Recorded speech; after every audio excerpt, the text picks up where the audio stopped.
reden vom Wetter. Wir nicht. Pantografe runter.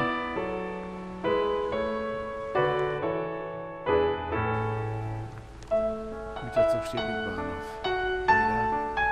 Weil die Strecke kaputt ist.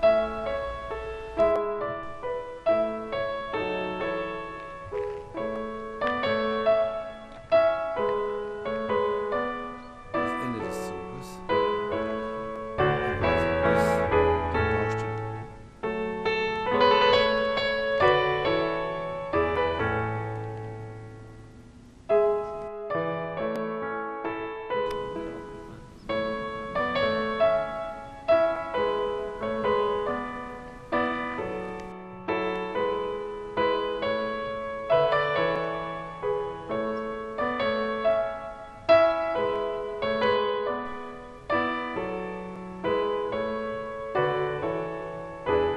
Das ist der Grund, warum die Züge standen.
Ja, im Moment geht doch gar nichts mit Karten, nicht? Oder?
Wiederholung der Bekanntfest 13, Hagen, Abfahrt 11:22 Uhr, Setzung.